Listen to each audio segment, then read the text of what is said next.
My channel YouTube. அல்ஹம்துலில்லாஹி ரப்பில் ஆலமீன். அல்லாஹும்ம சல்லி அலா சையீதினா முஹம்மதின் வஅலா ஆலி சையீதினா முஹம்மதின் வபாரிக் வசல்லிம் அலை. இன்றைக்கி நாம் பார்க்க போகிற தலைப்பு என்னென்னா, மனத்துருவை நீக்கும் மருந்து.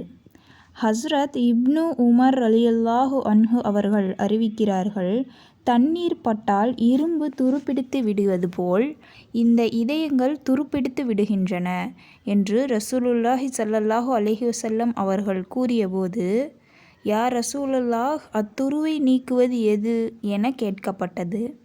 அதிகமாக மௌத்தை நினைப்பதும் குர்ஆன் ஓதுவதுமாகும் என பதிலளித்தார்கள். இந்த ஹதீஸ் ஷுஅபுல் ஈமான் அப்படிங்கிற நூலில் இடம்பெற்றிருக்குது.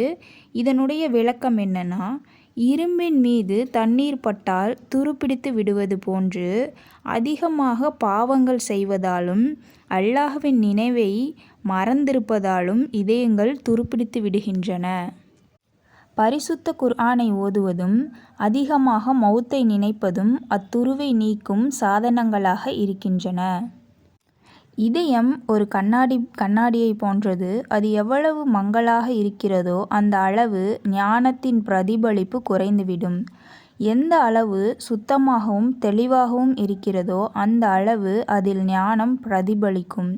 இதனால் மனிதன் மனோ இச்சைக்கும் சைத்தானுக்கும் வழிபட்டு பாவங்கள் புரியும் அளவுக்கு ஞானத்தை விட்டும் தூரமாகிவிடுகிறான்.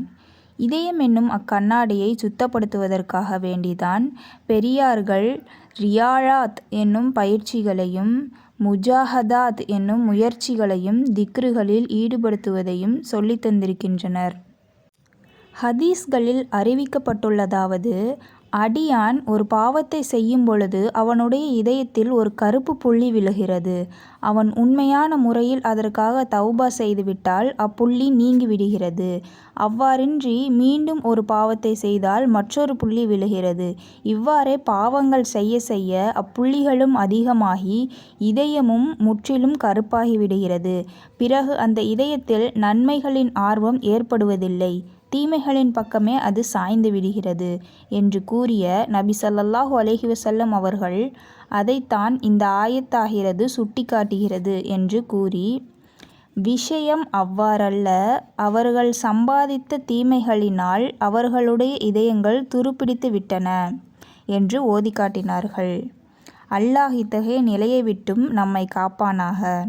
ஒரு ஹதீஸில் கூறப்பட்டுள்ளதாவது, நான் 2 உபதேசிகளை உங்களிடம் விட்டுச் செல்கிறேன். ஒன்று பேசக்கூடியது, மற்றொன்று மௌனமானது.